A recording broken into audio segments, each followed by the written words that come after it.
Time of the week again. Time for the only segment in boxing that gives you the facts and makes you laugh. It's Clapback Thursdays. And god damn, do I have a good one for you this week. So let's get to it. Alright, Mike Tyson versus Jake Paul was by its nature a horrible fight. Right from the start. It was just awful.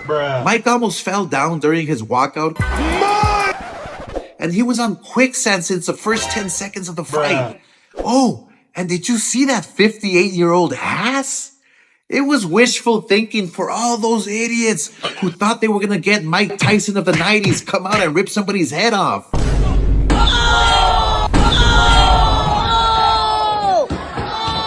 Now, everyone is talking about how staged this fight was. I do believe it was scripted, and I believe that Tyson was certainly held back. Look, I'm a fighter, and I can see it. It goes on the record, and it was sanctioned. So Jake Paul paid to get the W on his record? For what? For your own personal satisfaction? I keep telling you, if you want to be a real fighter, like you say you want to be, what are you doing? Shit, I don't even know. Like, who's next? Joe Biden? You have to fight real fighters. God, please, no! However, the fight drew 65 million households, which means roughly 200 million eyeballs were watching. And the huge winners were Amanda Serrano and Katie Taylor, who put on an incredible real fight and were introduced to new fans around the world. Boxing has been in hibernation. It's like a sleeping bear. Boxing has been the most popular sport since the beginning of time. Lately, it's been Mayweather versus McGregor, who fought in the ring, not the octagon, because boxing is king.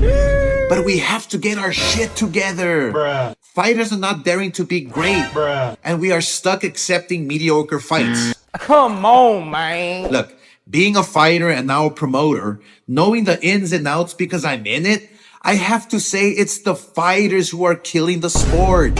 People try to blame the promoters or the managers, the trainers. No, it's the fighters. I was one, and I can tell you that if my camp urged me to fight someone and I wanted to fight somebody else, we were going to fight who I wanted to fight. The fighters today don't think they're getting paid enough or they're scared of taking an L. For example, look, back in the day, Arturo Gatti and Mickey Ward weren't the most popular fighters and weren't getting paid the most during their time, but we respect them today because they fought their hearts out and came back for another day. The UFC fighters, they get paid peanuts and they go out on their shields. They fight like motherfuckers. But in boxing, we know the outcome of the big fights these days before the fight even starts. Look at the Canelo fight.